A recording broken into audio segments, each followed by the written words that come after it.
kembali kepada Quran. Sekarang kembalinya kemana? Kembalinya ke internet, kembalinya ke HP, bukan kepada Quran. Mestinya kata Quran yang benar, kata sunnah yang benar. Itu yang harus dipegang dalam hidup kita. Saya ulangi, tolong perhatikan, jangan ngobrol, jangan ngantuk. Maka tadi dari awal saya katakan, coba kita kembali kepada Quran. Sekarang kembalinya kemana? Kembalinya ke internet, kembalinya ke HP, bukan ke Quran. Mestinya kata Quran yang benar, kata sunnah yang benar. Itu yang harus dipegang dalam hidup kita. Ketika konflik Ali dan Muawiyah, itu ada orang bilang, ya sudah, nahkum bi kitabillah. Sudah sekarang kita kembali ke kitabillah. Itu mereka megang mushaf. Mushaf ini yang saya pegang namanya mushaf. Seakan-akan itu benar, karena orang Islam harus kembali kepada kitabullah. Pertanyaannya, lalu Ali kata Ali, fadorobal mushafa biyadihi. Sayyidina Ali nepuk mushaf ini keras sekali. Sal hadal mushaf, kata Sayyidina Ali. Kalau kita harus kembali ke Quran, coba tanya ini. Mushaf ini ya, mushaf seperti milik saya ini. Akhirnya orang-orang Khawarij bilang, innama huwa warokun wa madadun. Itu hanya kertas sama tulisan. Bagaimana mungkin kita bertanya? Pas itu adalah orang Khawarij itu orang yang nggak mau ngakui Ali, juga nggak mau ngakui Muawiyah. Dan Sayyidina Ali sama Sayyidina Muawiyah sudah sadar mau bikin mediator, mau bikin solusi jalan tengah. Jadi sebenarnya dua beliau itu orang baik. Gara-gara diprovokasi orang Khawarij, terus jadi bentrok. Orang Khawarij bilang, nggak ada Ali, nggak ada Muawiyah, yang ada adalah kitabullah, yaitu mushaf. Benar, secara zahir benar, memang orang Islam harus kembali ke mushaf. Tapi Sayyidina Ali pinter, sal hadal mushaf. Kalau gitu, tanyakan mushaf itu. Ketika Sayyidina Ali dan Sayyidina Muawiyah sudah sepakat bikin perdamaian. Akhirnya singkat cerita, innama huwa rokun wa wadadun, kata orang-orang Khawarij, itu hanya kertas dan pena. Kenapa bisa disuruh atau diminta jawaban? Terus kata Sayyidina Ali, enggak bisa toh kamu tanya mushaf, ya enggak bisa. Makanya tanya saya, katanya. Akhirnya Sayyidina Ali memberi penjelasan, wa in khiftum shiqaqa bainihima fab'asu hakamam min ahli wa hakamam min ahliha. Jika dua mempelai suami istri itu ngalami konflik, di mana-mana orang konflik orang ini serasa seneng nek. Kita kalau sedang marah, semuanya lah kalau sedang marah sama istri itu orang ini serasa seneng. Jadi sing ganteng ora ketok gantenge. Ketok elek etok. Sehingga kalau ngomongi anaknya, dasar nakal kok bapaknya gitu. Bapaknya gitu, nanti dasar cerewet koyo ibuke. Makanya alhamdulillah banyak anak kita yang mewarisi nakalnya bapaknya dan nakalnya ibunya. Karena sabdonya mesti seperti itu. Jadi anak kita ini korban cara ngomong kita. Maka kita tidak wali itu harus syukur karena omongannya nggak mandi. Itu kalau kita wali, itu anak kita jadi orang buruk semua. Karena kita ngomong dasar goblok koyo ibuke. Dari ibuke dasar nakal koyo bapake. Berarti anak kita punya status goblok dan nakal. Tapi alhamdulillah yang ngomong itu tidak wali sehingga diabaikan saja sama Allah. Gak penting. Ngomongannya orang tidak wali itu tidak penting. Makanya tidak wali itu tetap punya sisi positif. Kalau ngomong tidak ngefek. Tapi kalau wali itu direspon sama Allah. Langsung ya. Tapi kalau wali ya tidak ngomong gitu. Tapi. Jadi kalau orang nggak suka itu nggak boleh ketemu. Karena tambah benci. Sehingga butuh mediator. Itu sudah. Ini termasuk ilmu psikologi Quran. Kalau orang sedang tidak cocok itu nggak boleh ketemu. Pakai apa? Mediator. Jika suami istri sedang konflik, itu sebaiknya, seharusnya atau sayugyanya itu kirim mediator. Fab'atsu hakamam min ahli wa hakamam min ahliha. Iyurida islaha yuwaffiqillahu bainahuma. Terus kata Sayyidina Ali, wa amru ummati Muhammad a'dzamu min amri rajulin wa imra'atin. Dan urusan umat Muhammad yang kita sedang konflik dengan kekuatan besar dan bisa pertumpahan darah, itu lebih ngeri timbang urusan suami dan istri. Itu saja solusinya mediator. Artinya sesepele itu urusan pribadi saja Allah menyuruh ada mediator. Apalagi urusan kita yang lebih dahsyat. Akhirnya mereka ngakui cara istimbat, cara ngambil kesimpulan Sayyidina Ali. Jadi ini masalah-masalah yang orang bilang seakan-akan benar. Sudah kita kembali ke Quran, kembali ke Quran. Quran yang mana? Wong kamu tidak paham. Lama-lama tanyanya cetakan mana ini? Ribet kan? Makanya saya ini bikin gerakan besar-besaran yang dulu saya ngaji tafsir lama sekali dengan Mbah Mun. ngaji sama bapak saya, sekarang alhamdulillah sering diskusi sama Pak Quraisyab karena kita ini butuh dan saya punya teman akrab Gus Zofur juga doktor tafsir. Ya kalau kamu ingin tak sebut ya punya teman kalian semua untuk mengkaji apa? Tafsir. Itu memang kita butuh. Karena Quran itu teks. Teks itu harus difahami ahlinya karena tapi ketika orang ngomong, ayo kita kembali ke kitab buah, itu kembali yang apa? Terus tentang apa? Sehingga banyak orang yang entah saking angkuhnya, entah saking benarnya tidak tahu. Saya tidak mau kembali kepada Quran. Kenapa? Saya tidak pernah keluar, saya di situ. Kembali itu kan sudah keluar baru kembali. Itu entah saking angkuhnya, entah saking benarnya tidak tahu. Mau kamu katakan angkuh ya masuk akal. Saya tidak mau kembali, saya tidak pernah keluar. Memang saya sudah di situ. Benar mana? Bisa jadi ya sudah ini itu wilayah yang nggak jelas itu. Tapi bahwa mukjizatnya Nabi itu menerangkan sesuatu yang kayak iya kayak enggak. Karena orang kafir itu pintar mengemas kebatilan sebagai kebenaran. Jadi enak zaman Nabi Musa ngadepi Fir'aun yang karuan salah. Nabi Muhammad itu enggak. Ngadepi satu komunitas yang mereka punya jargon yang seakan-akan benar. Misalnya Ka'bah itu sakral, Baitullah. Orang kafir itu percaya keramatnya Ka'bah, percaya sehingga mereka kalau bikin berhala itu harus dekat Ka'bah, bentuk barokah Ka'bah. Kayak kurang ajar gimana? Maka berhala-berhala itu paling banyak di dekat Ka'bah karena supaya apa? Dapat barokahnya Ka'bah. Ribet kan? Kamu kafirkan tuh percaya barokah Ka'bah, tidak dikafirkan itu kurang ajar. Ka'bah kok jadi ruwet. Ribet banyak ngadepi. Itu susah memang ngadepi logika.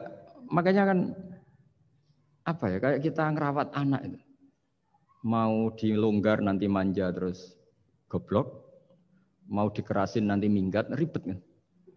Jadi ngelola kebenaran itu tidak gampang. Lalu Nabi datang bil haqqil bayyin dengan kebenaran yang nyata.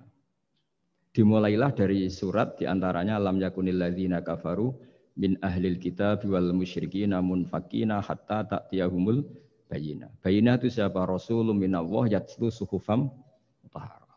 Orang-orang kafir baik berkategori ahli kitab yaitu Yahudi Nasrani maupun yang berkategori orang-orang musyrikin yaitu orang-orang yang menyekutukan Allah yang non samawi, yang tidak punya kitab samawi. Itu tidak mau tercerabut, munfakin itu tidak mau tercerabut dari akar mereka hatta ta'tiyahumul bayyinah. Sehingga datang kebenaran yang begitu nyata, begitu jelas. Saking jelasnya siapapun mau tahu. Dan enggak bisa dibatalkan oleh apapun, termasuk oleh perilaku sosial. Siapa itu Rasulun minallah yatslu suhufam mutahharah? Itu yaitu Rasulnya Allah yang membaca lampiran-lampiran suci yaitu Quran. Sehingga Nabi datang dengan analogi pembanding. Orang-orang yang berpikir Tuhan harus banyak karena urusan itu banyak, problem banyak. Lalu Nabi bikin analogi. Andaikan kamu sebagai pembantu yang punya majikan banyak, perintahnya beda-beda. Kamu mau enggak? Ya enggak mau, enggak enak Muhammad kalau punya bos banyak. Perintahnya beda-beda, semuanya egois harus dituruti, enggak mau. Enak mana sama punya majikan satu? Enak satu Muhammad. Ya sudah Tuhan kamu itu majikan kamu. Kalau banyak-banyak bingung kamu perintahnya banyak nanti. Terus mereka mau, ya sudah Tuhannya satu saja. Jadi karena mereka mau tidak mau harus berpikir kalau Tuhan banyak berarti perintahnya banyak, memuaskan satu Tuhan dibenci Tuhan yang lain, memuaskan yang lain dibenci yang lainnya, pokoknya ribet. Hari ini minta dilayani, Tuhan yang satu minta dilayani, itu kan ribet. Jadi Nabi itu pakai logika yang gampang. Makanya ketika Allah menjelaskan itu, ketika Allah dorobawa masalar rojulan fihi syuraka umutasakisuna wa rojulan salamal dirojul hal yastawiyani masalah. Alhamdulillah. Allah bikin satu perumpamaan, ada orang yang punya majikan banyak, yang satu punya majikan hanya satu. Hal yastawiyani masalah. Nasibnya enak mana? Enak yang punya majikan satu karena standarnya jelas, SOP-nya jelas. Akhirnya mereka sadar, oke Muhammad Tuhannya satu saja. Lalu dalam pertanyaan-pertanyaan yang lain, misalnya tadi masalah Sayyidina Ali, masalah dibully lah kalau sekarang itu Nabi menjawab ya dengan rasional. Karena mau tidak mau. Karena Nabi tidak dibolehkan pakai mukjizat zaman itu. Untuk awal-awal jadi Nabi itu nggak boleh pakai mukjizat. Karena mukjizat itu punya sisi yang sangat-sangat fatal. Yaitu kalau Allah sudah menurunkan mukjizat, itu sekali nggak diimanin itu harus ada azab. Nabi ingin umatnya itu nggak kena azab. Makanya ketika Allah Ta'ala wa ma mana'ana an nursila bil ayati illa an kadzdzaba bihal awwalun. Cara terjemahan bebasnya gini. Muhammad, saya tidak ngasih mukjizat kamu kayak Nabi Musa, kayak nabi-nabi sebelum kamu yang berupa fisik. Itu problemnya satu, sekali saya menurunkan mukjizat, tren umumnya ini didustakan. Ketika didustakan, saya punya alasan menyiksa, wong sudah tak perlihatkan sebegitu jelas kok tetap didustakan. Maka sekali saya menurunkan mukjizat, kata Allah, wa ma nursilu bil ayati illa takhwifa. Saya memberikan satu ayat itu hanya warning, hanya peringatan bahwa ini akan ada bahaya azab. Sehingga karena pilihannya itu Nabi milih gak ada mukjizat yang seperti nabi-nabi sebelumnya. Milih mukjizat yang ilmiah, yaitu Al-Quran yang kita warisi sampai sekarang. Alhamdulillah. Karena kata ulama-ulama, nah ini pentingnya penjelasan. Andaikan mukjizat kita itu hanya tongkat, maka hanya ada di museum. Kita lihat tongkatnya Nabi Musa mungkin klaimnya ada di Turki. Mukjizat tabut kita lihat lagi di mana lah tempat di museum apa. Tapi kalau mukjizatnya Al-Quran, itu umatnya Nabi akan merasakan nikmatnya ila yaumil kiamah. Misalnya kita dalam bersuami istri atau dalam berkeluarga atau dalam bermasyarakat. Itu Quran kalau nasihati kita gampang sekali. Misalnya wa ashiruhunna bil ma'ruf fa in karihtumuhunna fa asa an takrahu syai'a wa yaj'alallahu fi khairan katsira. Sudahlah kalau sama istri itu yang baik. Jika ada watak istri yang kamu enggak suka, dalam ketidaksukaan kamu itu ada kebaikan yang banyak. Kamu enggak suka karena kalau istri kamu sering marah, kamu enggak suka. Sukanya yang senyum. Tapi kalau senyum terus sama orang lain juga senyum, ribet kan kamu. Jadi sudah anggap saja ada hikmahnya. Semua itu ada hikmahnya. Kalau istri kamu marah tidak kelihatan marahnya, dipendam, itu enggak ekspresif. Cara akting sinetron enggak masuk itu. Tapi kalau marah kelihatan marahnya itu ekspresif, itu kecerdasan itu Pak. Bisa menumpahkan keinginan. Oh itu bagus ini. Jadi disuruh lihat sisi apa? Positif. Imam Syafi'i itu pernah ketemu seseorang yang di depan beliau cium tangan hormat. Suatu saat dikasih tahu sama santrinya yang lain. Orang yang mencium kamu, wahai Imam Syafi'i itu di belakang ngerasani kamu, bully kamu. Kata Imam Syafi'i, baguslah. Kenapa? Berarti saya wibawa, di depan saya tidak berani. Jadi enteng saja. Beliau dikasih tahu, tetangga kamu banyak yang benci engkau ya Imam Syafi'i. Baguslah, tidak akan utang saya. Justru yang kenal-kenal itu yang utang-utang itu. Jadi enteng terus, jadi dunia ini dianggap gampang saja. Coba kalau istri kamu sedang rukun sama sedang marah itu murah mana? Murah marah, kalau rukun minta ke mall pusing. Jadi ulama dulu itu murah mana? Marah sama rukun. Kalau sedang harmonis minta ke mana? Mahal kan? Kalau pas marah.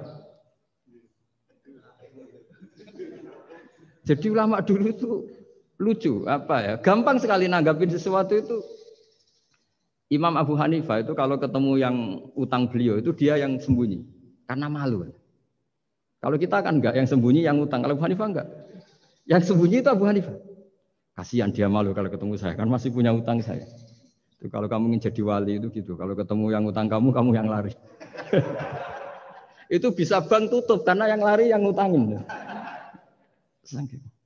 Dalam cerita-cerita wali itu unik-unik. Rabi'ah Adawiyah itu pernah kemalingan. Itu beliau sembunyi. Malingnya nyari apa, dia sembunyi. Habis itu ditanya, kenapa engkau sembunyi? Sama lu, sama malingnya. Karena rumah saya nggak ada yang bisa dimaling. Karena enggak punya apa-apa. Jadi ini kalau berpikir rasional kan ada Habib Fikri, bahasa rasional. Ini tak latih berpikir yang agak rasional. Nah, Nabi itu diutus dalam kondisi masyarakat yang rasional.